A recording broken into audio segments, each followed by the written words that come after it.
अच्युतं केशवं रामनारायणं कृष्णदामोदरं वासुदेवं हरिं श्रीधरं माधवं गोपिकावल्लभं जानकीनायकं रामचन्द्रं भजे।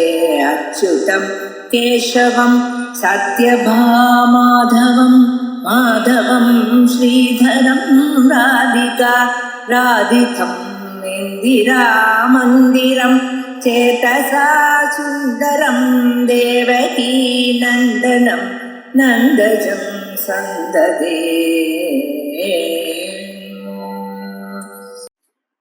ओम श्री गुरुभ्यो नमः। हरि ओम। सदाशिवसमारंभां शंकराचार्य मध्यमाम् अस्मदाचार्यपर्यन्तां वन्दे गुरुपरम्परां। श्रुतिस्मृतिपुराणानाम् आलयं करुणालयं नमामि भगवत्पादं शंकरं लोकशंकरं शंकरं शंकराचार्यं केशवं बादरायणं सूत्रभाष्यकृतौ वन्दे भगवन्तौ पुनः पुनः। ईश्वरो गुरुरात्मेति मूर्तिभेद विभागिने व्योमवद्व्याप्तदेहाय दक्षिणामूर्तये नमः। गुकारस्वन्धकारो वै लुकारस्तन्निवर्तकः अन्धकारनिरोधित्वात् गुरुरित्यभिधीयते। ओम सहना भवतु सहनौ भुनक्तु सह वीर्यङ्करवावहै तेजस्विनावधीतमस्तु मा विद्विषावहैः। ओम शांति शांति शांतिः। ओम सर्ववेदान्तसिद्धान्तगोचरं तमगोचरं गोविंदं परमानंदं सद्गुरुं प्रणतोऽस्म्यहम्।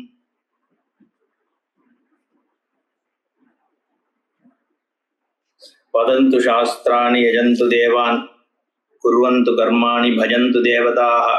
आत्मैक्यबोधेन विनापि मुक्तिः न सिद्ध्यति ब्रह्मशतान्तरेऽपि। अमृतत्वस्य नाशास्ति वित्तेनेत्येव हि श्रुतिः। ब्रवीति कर्मणो मुक्तेः अहेतुत्वं स्फुटं यतः। वदन्तु शास्त्राणि यजन्तु देवान् आत्मैक्यबोधेन विना न मुक्ति।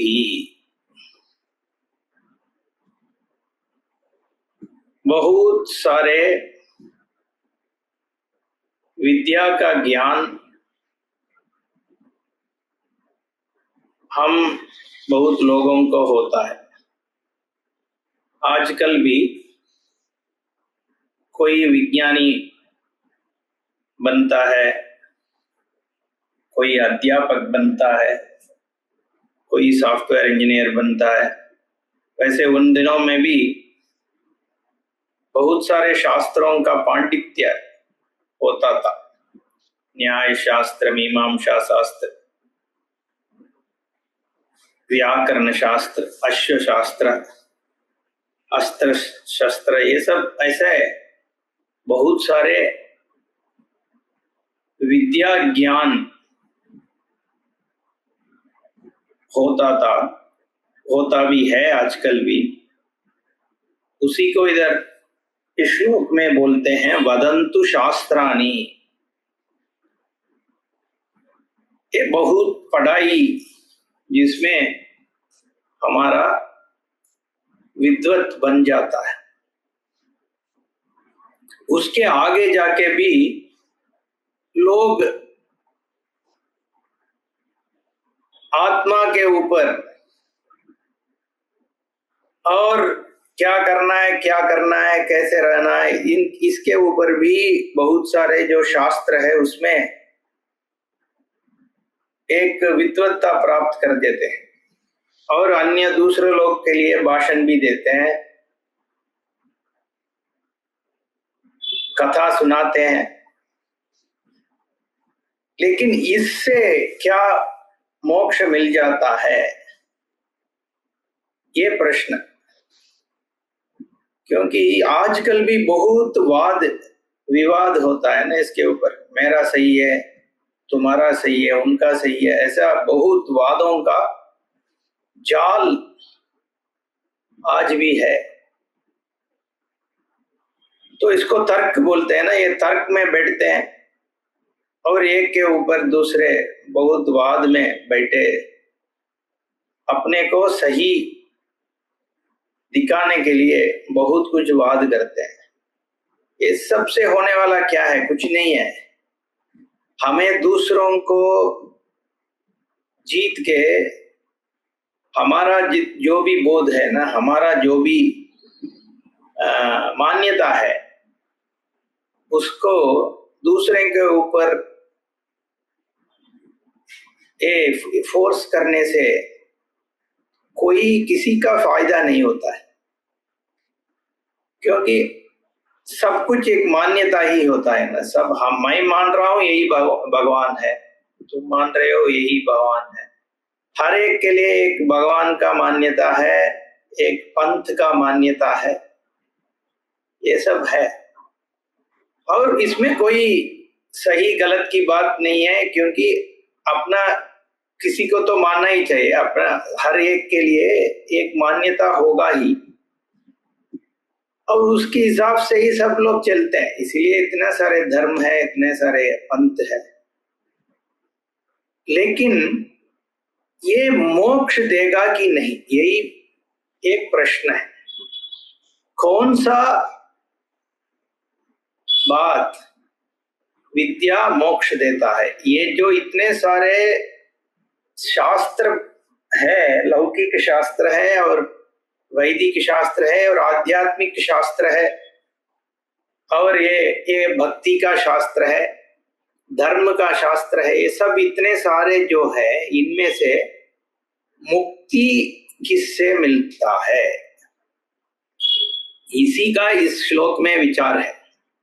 वदंतु शास्त्राणि, बहुत शास्त्रार्थ का विचार जो करते हो, इतने सारे शास्त्र है ना, भक्ति सूत्र है, और आजकल इतने सारे रिलीजियंस भी है, इस्लाम है, क्रिश्चियनिटी है, बौद्ध है, जैन है, सभी को शास्त्र ही बोलते हैं ना। सब धर्म का जो भी शास्त्र है, सबका अपने अपने एक विचार है।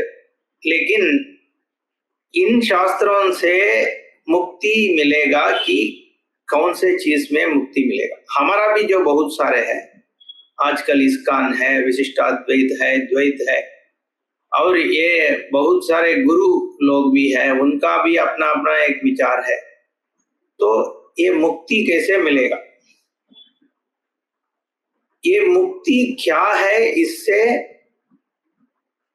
उसका उत्तर मिल सकता है। हमें ये पहले समझना चाहिए मुक्ति क्या होगा। मुक्ति माने किसी से स्वतंत्र मिलना, स्वतंत्रता मिलना, फ्रीडम बोलते हैं ना। मुझ धातु का स्वातंत्र्यम ऐसा मतलब है, अर्थ है। तो क्यों हम स्वतंत्र नहीं है क्या? अब भी मैं स्वतंत्र हूं, मैं अपना काम जो भी मैं करना चाहता हूं वो कर लेता हूं ना। लेकिन ये स्वतंत्रता जो हम शास्त्रों से विचार से बनता है, वो स्वतंत्र है कि अर्थ है कि सभी संकोच, लिमिटेशन से स्वतंत्र होना। क्या संकोच है? मैं सभी समय में कुछ और बनने का ही मेरा एक प्रयास है। क्या प्रयास है मेरा? मैं कुछ और बनूं। क्या बनूं? और धनवान बनूं, और सुखी बनूं, और प्रिय बनूं, और अच्छे दिखने वाला बनूं, और बहुत संबंधीवान बनूं, मुझे और अच्छे अच्छे लोगों से मेरा संबंध हो, और अच्छे मन वाला बनूं। ऐसा बहुत बहुत आशाएं बनने के लिए है। क्यों है? क्योंकि मैं ये मानता हूं कि जिस स्थिति परिस्थिति में मैं अभी हूं, वो अपने आप में मुझे शांति और सुख नहीं देने वाला है। ऐसा है मेरा मानना है। मैं अकेला अपना नहीं बोल रहा हूँ, सभी मनुष्य का एक मूलभूत प्रश्न यही है कि मैं सुखी नहीं हूं, मैं शांत नहीं हूं। क्यों नहीं हूं? उसका कारण हर एक का अलग होता है। हर एक कुछ ना कुछ तो बोलता है, मुझे मेरा बेटा को ऐसे होना है, मेरा भाभी को ऐसे बनना है, मुझे भी ऐसा बनना है, मुझे प्रमोशन मिलना है, मुझे और पैसा कमाना है, मुझे एक एक दो और घर चाहिए, दो और रूम चाहिए, चाहिए वो चाहिए, ऐसे है। अगर कुछ भी ऐसा नहीं भी हो तो भी, अरे मेरा नाक अच्छा नहीं है, थोड़ा बदल के इसको थोड़ा लंबा हो तो अच्छा होगा, मेरा स्किन टैन बहुत कम है, ऐसा कुछ कुछ ना कुछ तो होता रहता है। कोई इस बहुत बड़ा लंबा लिस्ट है, और खुद का है, और मेरा देश ऐसा होना चाहिए, मेरा प्रधानमंत्री ऐसा होना चाहिए, मेरा मुख्यमंत्री ऐसा होना चाहिए, मेरा बॉस ऐसा होना चाहिए, ये बदलना है, वो बदलना है, ऐसा बहुत सारे लिस्ट है। तो उसमें फर्क होगा, मेरा और आपका और किसी और का तो फर्क होगा ही। लेकिन ये मूलभूत ये प्रश्न ये है कि मैं संतुष्ट नहीं हूं, मैं किसी चीज के ऊपर डिपेंडेंट भी हूं। अगर ये नहीं है तो मैं नहीं सुखी नहीं हूं, वो नहीं है तो सुखी नहीं हूं, ये मेरे पास है इसलिए मैं सुखी नहीं हूं। ऐसे बहुत सारे के ऊपर मेरा शांति और सुख का डिपेंडेंस होता है, आश्रय होता है। इसीलिए मैं ये सब ढूंढते हुए मेरा हर रोज कुछ न कुछ काम करता रहता हूं, ताकि मुझे अपना परिस्थिति बदले। इसको बोलते हैं वांटिंग मी, चाहने वाला मैं। मेरा कुछ न कुछ बदलने का चाहत रहता है, इसीलिए सबका अशांति होता है। इससे मैं ये मेरा मूलभूत ये प्रश्न है कि मैं कैसे ये जो चाहने वाला मैं से सदा संतुष्ट शांत मैं बनूं।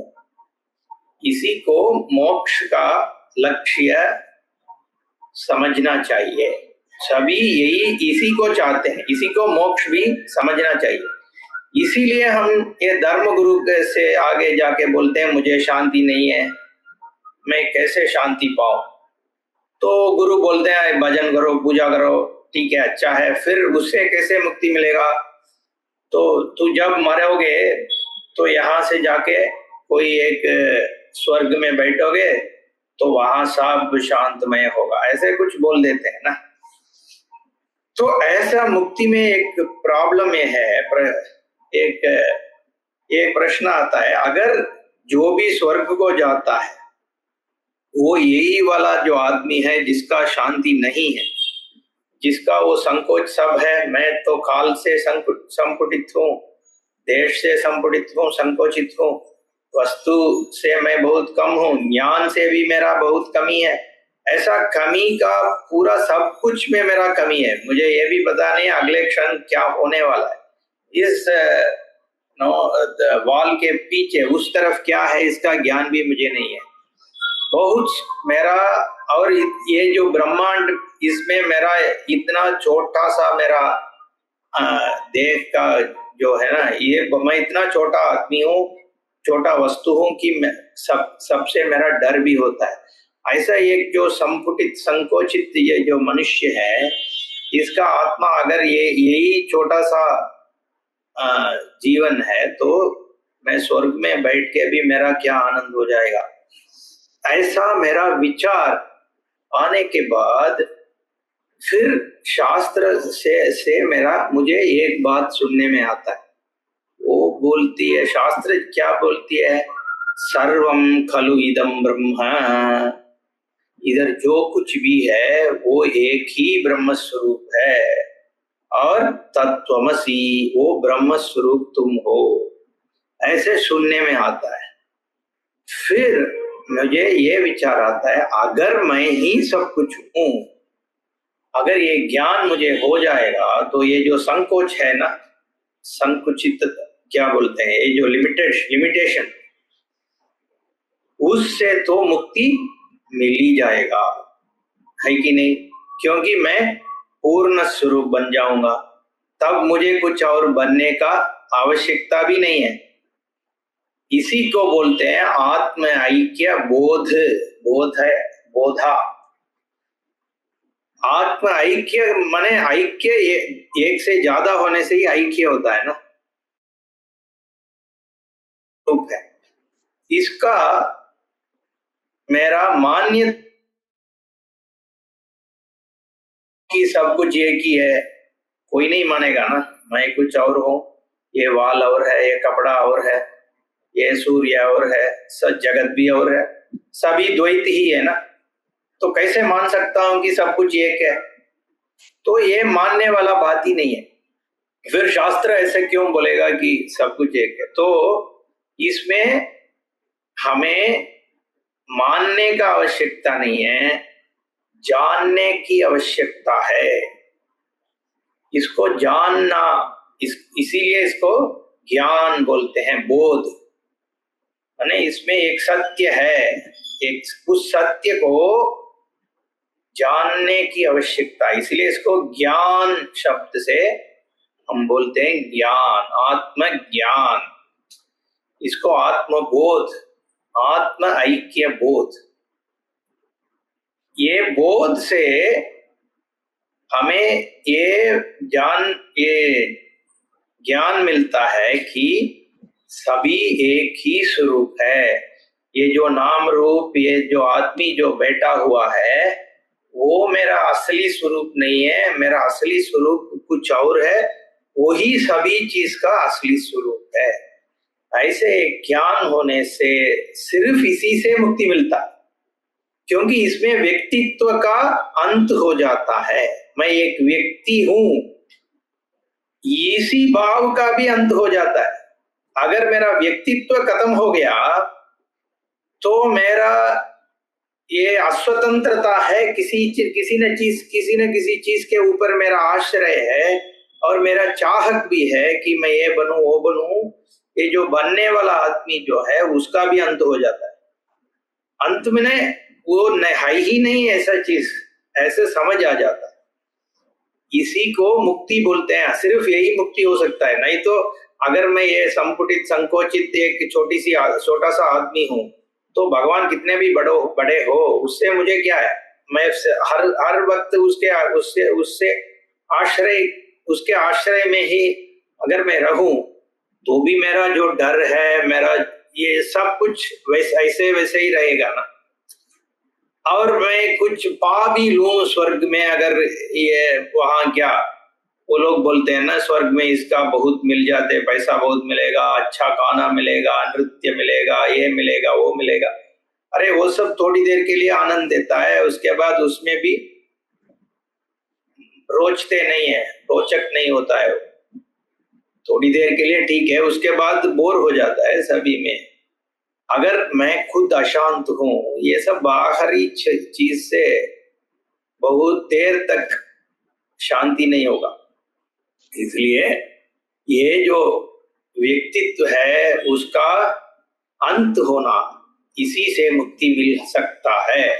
इसलिए ये श्लोक बोलता है आत्म ऐक्य बोधेन बिना मुक्ति ही न सिद्ध्यति। तुम जो भी शास्त्र पढ़ लो, तुम भी बहुत बड़े वैज्ञानिक हो, अमेरिका का प्रेसिडेंट भी हो, इंडिया का प्रधानमंत्री हो, प्रेसिडेंट हो, चीफ मिनिस्टर हो, क्या भी हो, बहुत बड़े धनवान हो, अंबानी हो, अदानी हो, कुछ भी हो, तो कुछ बहुत ज्यादा ज्ञान भी हुए हो, यजंतु देवान बहुत सारे याग यज्ञ किए हुए हो, ये सब क्या है? द्वैत का ही एक, द्वैत में ही एक और काम है ना।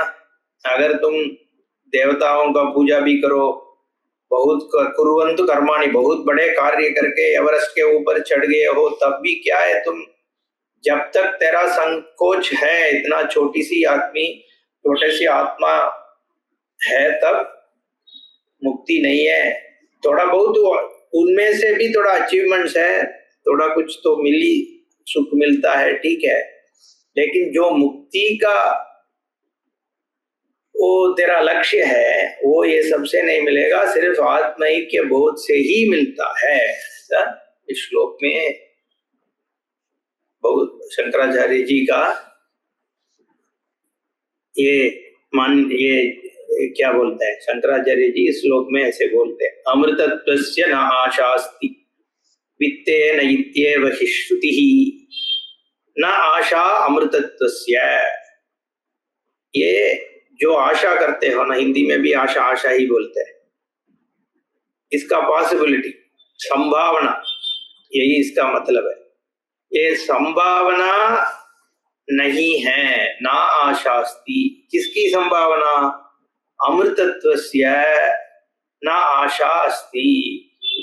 कोई संभावना इसमें नहीं है, वित्त में नहीं है, धन से संभावना नहीं है। किसकी? अमृतत्वस्य की। ये अमृतत्व क्या होता है? वही जिसको मुक्ति बोलते हैं वही अमृतत्व है, इनको पर्याय पद बोलते हैं। अमृतम मृत्यु माने मर जाना, मरणम इसको हिंदी में मरना बोलते हैं, संस्कृत में मरणम बोलते हैं, मृत्यु बोलते हैं। अमृतम माने जिसका मरण ही नहीं है। अमृत, अमृत माने हमें यही याद आएगा जब समुद्र मंथन हुआ, देवताओं और असुर के बीच दोनों मिलके समुद्र मंथन किए, वहां से अमृत निकल के आया, तो वो पी के वो अमृत हो गए, चिरंजीवी बन गए, ऐसे कथा याद आता है। लेकिन अमृतत्व हम भी बन सकते हैं, तो हमें क्या वो क्षीराब्दी या जो समुद्र मंथन करना है? हाँ करना ही है। क्या है ये समुद्र? समुद्र होता है वेदों का जो वाक्य है, वो वेद ही समुद्र है। उसमें मंथन कर करके जो वाक्यों निकलते हैं वो सब रत्न है। उनमें से जो महावाक्य है तत्त्वमसि, ये सब अमृत है। इस अमृत को पाने से अमृतत्व मिलता है।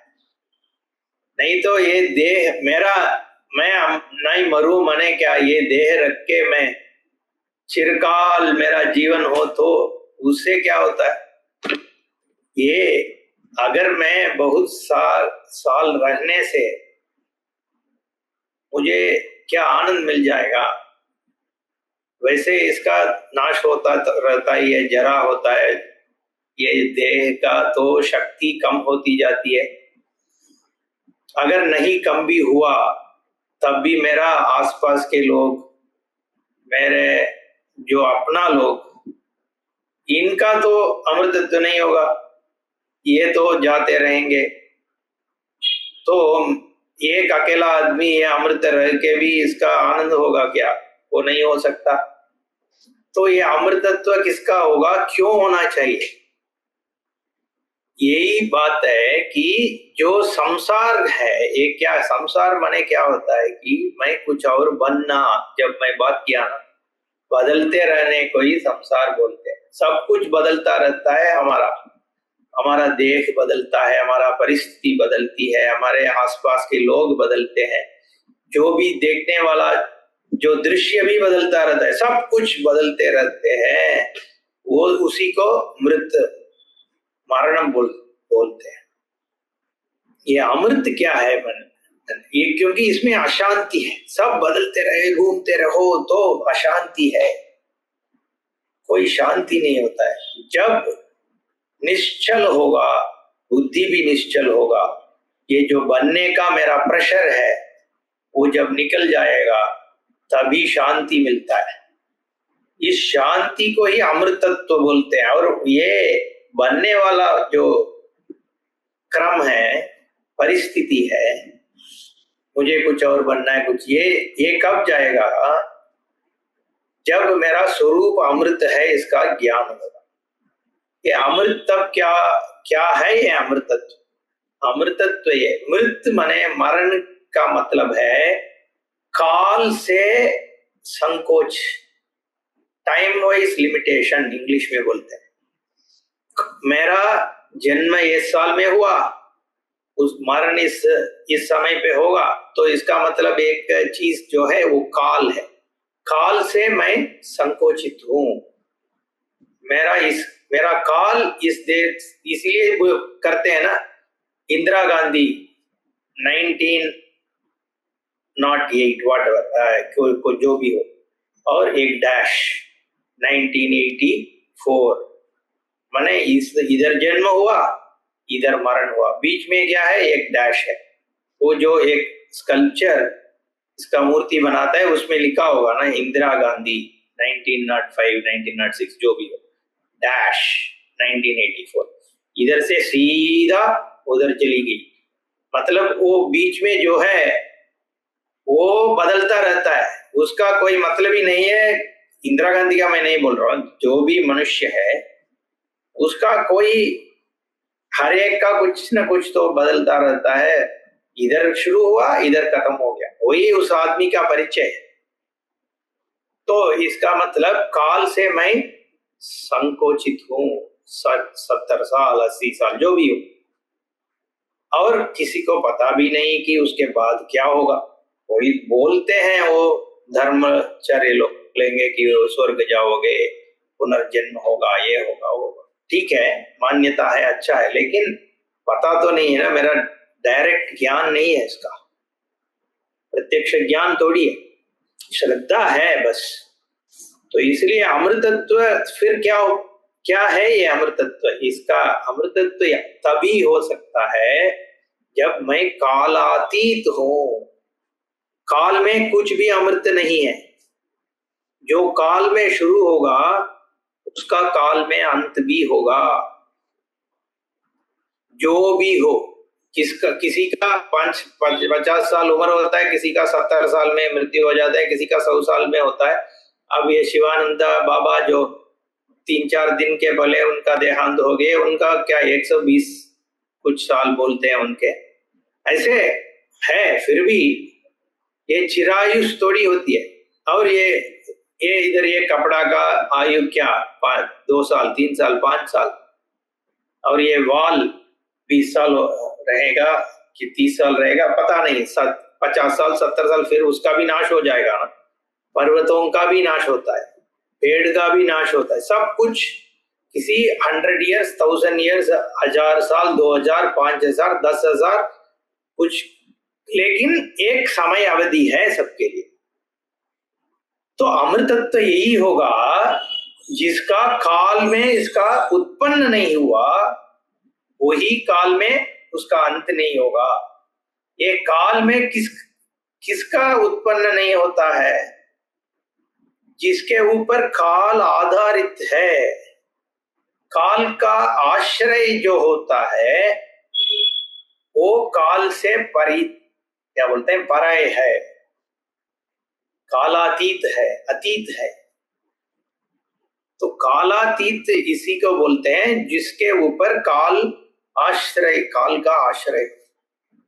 तो वो आत्मस्वरूप ब्रह्म स्वरूप, उसी का ज्ञान होना चाहिए। वो क्या है वो बाद में श्लोक में देखेंगे, लेकिन अमृतत्व यही है। इसीलिए वित्तेन न आशास्ति, धन से अमृतत्व कहाँ मिलेगा? धन तो काल के अंदर आता है, जीवन के अंदर धन मिलता है। इसीलिए श्रुति बोलती है ना आशास्ति, इसमें कोई संभावना ही नहीं है। पैसा से तुम को जो भी खरीद सकते हो, लेकिन अमृतत्व नहीं खरीद सकते। हाँ, धर्म कर सकते हैं, धन से धर्म मिलेगा, धर्म से पुण्य मिल सकता है, पुण्य से फिर अंतःकरण शुद्धि मिलता है, उससे एक ज्ञान प्राप्ति होता है। वैसे एक क्रम मुक्ति के लिए एक क्रम में वित्त का उपयुक्ति तो है, ये नहीं बोल रहे हैं कि वित्त से कुछ नहीं होने वाला है, ऐसा नहीं है। कर्म से भी, भक्ति से भी, जो पिछले श्लोक में था उनका भी अपना थोड़ा उनका मोक्ष में उनका भी काम आएगा, वो भी काम आता है। शास्त्राणी तो पढ़ना ही चाहिए ना। अगर मुझे व्याकरण का ज्ञान नहीं है, संस्कृत का ज्ञान नहीं है, कुछ ज्ञान नहीं है, तो कहाँ से ज्ञान, आत्मज्ञान मिलेगा? और देवताओं का यज्ञ नहीं करेगा, भक्ति नहीं करेगा, वैदिक कर्म नहीं करेगा, तो अंतःकरण शुद्धि कैसे मिलेगा? ये सब की जरूरत है। लेकिन ये सिर्फ यही काफी नहीं है, आत्मज्ञान की आवश्यकता है, ये समझना चाहिए। क्योंकि बहुत लोग ये बोल देंगे कि ये वेदांत वेदांत मत पढ़ो, इसमें से ये सब बुकिश नॉलेज है, पुस्तक का ज्ञान है, इस ज्ञान से नहीं होगा, आत्मा अनुभव होना चाहिए, ऐसे बोल देंगे। ये अनुभव से इतने सारे अनुभव हो गया मुझे जिंदगी में, उससे कुछ नहीं मिला, और एक और आत्मा अनुभव से क्या मिल जाएगा? ये अनुभव का कोई चीज नहीं है। जो अनुभव का स्वरूप है, जिस स्वरूप में अनुभव सब होता है, वही आत्मा वस्तु है। इसलिए ये सब की जरूरत है, इन सब की जरूरत है, लेकिन अमृतत्व जो आत्मैक्य बोध है वही मुक्ति दे देता है। अमृतत्वस्य वित्तेन आशा अस्ति इति श्रुतिः ब्रवीति कर्मणो मुक्तेः अहेतुत्वं स्फुटं यतः। कर्मा से भी नहीं हो सकता है। क्यों? कर्मा से अगर कुछ मैं पाता हूं, वो काल के अंदर ही पाता हूं ना। जो काल में जिसका उत्पत्ति होता है, उसका अंत भी, नाश भी हो जाता है काल में, ऐसे अभी तो देखे थे। तो कर्म का फल है वो काल में ही होता है, और कर्म का फल तो बहुत संकोचित होता है। इस मुंह में क्या खा सकता हूं मैं? इतना खा सकता हूं, इतना खा सकता हूं, एक पूरा पेड़ को थोड़ी खा सकता हूं। तो एक कर्म से इतना ही तो फल मिल सकता है, उसका भी थोड़ा एक अवधि है, उससे ज्यादा नहीं मिल सकता है ना। तो ये जो मोक्ष है वो सर्व को प्राप्त करना है। सर्व प्राप्ति मोक्ष जो है वो कर्म से मिल ही नहीं सकता। कर्म से जो भी जितना भी मिल सकता है उतना ही कर्म से मिलेगा। एक स्वर्ग मिल सकता है, और वो स्वर्ग भी जितने पुण्य प्राप्ति है उतने दिन तक ही मैं स्वर्ग में रह सकता हूँ ना। अगर मैं सोमयाग किया, वाजपेयी यज्ञ किया, अच्छे जिंदगी जिया, बहुत लोग को धर्म किया, ठीक है, ये बहुत अच्छा है, इसलिए मुझे स्वर्ग मिल गया। कितने साल रहोगे? कभी न कभी तो उसका भी अंत होगा। जब पुण्य का अंत हो जाता है, उस समय वापस आना ही तो पड़ेगा किसी और जन्म के लिए। इसलिए ये जो कर्म फल है उससे भी आशा नास्ति, ऐसे श्रुति वाक्य है। तो अगला श्लोक है, अतो विमुक्त्यै प्रयतेत विद्वान् सन्न्यस्तबाह्यार्थ सुखस्पृहसन्ने संतं महान्तं समुपेत्य देशिकं तेनोपदिष्टार्थ समाहितात्मा। अतः मने इसलिए विमुक्त्यै प्रयतेत, मोक्ष के लिए प्रयत्न करो। और कुछ किसी से कुछ होने वाला ही नहीं है, क्योंकि तुझे संसार में ही घुमाते रहेगा। जो कुछ भी, मैं ये नहीं बोल रहा किसी में आनंद नहीं है। अगर गुलाब जामुन खाओगे उसमें थोड़ा बहुत आनंद है, ये मूवी देखोगे तो उसमें भी थोड़ा बहुत आनंद है, ये नहीं है कि उसमें कुछ नहीं है। लेकिन वो आनंद का स्वरूप कहाँ से आता है वो अलग बात है, उसका विचार करना चाहिए। लेकिन ये सांसारिक सुख है, इसीलिए अगले लाइन में बोलता है सन्न्यस्त बाह्यार्थ सुख स्पृहसन्ने। ये जो सुख का स्पृह होता है ना, स्पर्श सुख, हाथ से स्पर्श नहीं, अन्य आंख से भी स्पर्श करते हैं, कान से भी स्पर्श करते हैं, नाक से भी स्पर्श करते हैं। स्पर्श माने विषयों का अनुभूति, विषयों का जो क्या बोलते हैं, विषय का रुचि करते हैं। वो स्वाद जो मिलता है ना, वो थोड़ा बहुत है, लेकिन वो क्या करती है, उसके वासना, उसका व्यासना, उससे वासना की अभ्युदय होता है। वासना की जन्म हो जाता है। तो अगले बार वही करो ऐसा मेरा मन करता है। मैं पिछली बार ये पिया, उधर चाय पिया था, वो मुझे बहुत अच्छा लगा, और एक बार मैं पीऊं, तो वहां चाय पीने के लिए जाता हूँ। पहलवान लस्सी बनारस में है ना, पहलवान लस्सी, मैं उनका ये एडवर्टाइजमेंट नहीं कर रहा हूँ, ऐसा जाता हूँ। अरे पिछले बार वो पहलवान में पिया था, इस बार भी मैं जाके पिया। 2 बार लस्सी पिया, तीसरी बार भी गया तो थोड़ा, अरे उतना अच्छा नहीं है, जब पिछले बार जैसा था वैसा नहीं है, वैसा ही होगा। लेकिन तीसरी बार, चौथी बार तो वो क्या बोलते हैं, हमारा उसमें रुचि कम हो जाता है। और अगले बार क्या होगा, नाक में थोड़ा प्रॉब्लम है तो वो लस्सी अच्छा नहीं रहेगा। अगर सब कुछ ठीक है लेकिन मन में कुछ और प्रॉब्लम है, कुछ और चल रहा है, तब भी लस्सी अच्छा नहीं रहेगा। तो ये जो लौकिक सुख है ना, वो हमें घुमाता है, घुमा के भी हर बार ये आनंद मिलेगा ऐसा कोई ये नहीं है। इसलिए इसको त्याग करो, इससे क्या बोलते हैं वैराग्य बनाओ, पाओ। ये बोला संन्यस्त बाह्यार्थ सुख स्पृहा। ये जो बाह्यार्थ सुख है उसमें शोभनाध्यास बोलते हैं। शोभनाध्यास माने उसमें जो है उससे ऊपर, उसके ऊपर जो उसका भाव नहीं है उसको आरोपण करने को शोभनाध्यास बोलते हैं। अगर एक पर्सन को देखा, वो अच्छा आदमी है ऐसे लगता है ना, क्यों लगा? क्योंकि इसी शक्ल का किसी और को मुझे पता है वो अच्छा आदमी है, इसलिए वही शक्ल वाला दूसरे आदमी को मैं देखा, उसके ऊपर इनका क्वालिटीज का अध्यास कर दिया मैं। इसको बोलते हैं शोभनाध्यास। जहां जो नहीं है उसको उसके ऊपर आरोप करना शोभनाध्यास बोलते हैं। और धन में भी शोभनाध्यास होता है। हम सोचते हैं कि धन मुझे सिक्योरिटी दे देगा।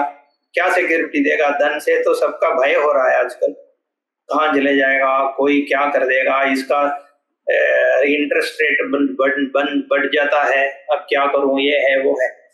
तो अच्छा है धन होना भी चाहिए कि ताकि मेरा थोड़ा कंफर्ट हो, मेरा बाइंग पावर हो, मैं कुछ दान वान कर सकूं, इसके लिए अच्छा है। लेकिन उसमें भी शोभनाध्यास है। तो हर चीज में हम उसके ऊपर कुछ और शोभनाध्यास कर देते हैं। ये शोभनाध्यास को समझ के उसको निकाल के यथावत दृष्टि से देखना, उसको वैराग्य बोलते हैं। जो है वैसे ही देखना है। इसी को संन्यस्त बाह्यार्थ सुख स्पृहा। नहीं तो क्या, कैसे संन्यस्त करोगे? अगर मेरा नाक है तो खाना तो खाना ही पड़ेगा। अगर खाना खाने से ये जो मिठाई अच्छी लगती है तो अच्छी तो लगेगी, ये वो संन्यास नहीं कर सकता ना। जो रुचि है वो संन्यास नहीं होगा। लेकिन ये जो शोभनाध्यास है उसको संन्यास कर सकते हैं। और इससे क्या होता है, तयोर्न वशमागच्छेत् तौह्यस्य परिपन्थिनो। भगवान बोलते हैं राग द्वेषो व्यवस्थितो। ये जो रुचि तो होती ही है लेकिन उसका वश में मत आओ, यही है। बाद में देखेंगे बाकी। ओम पूर्णमदः पूर्णमिदं पूर्णात् पूर्णमुदच्यते पूर्णस्य पूर्णमादाय पूर्णमेवावशिष्यते। ओम शांति शांति शांति। हरि ओम। श्री गुरुभ्यो नमः। हरि ओम।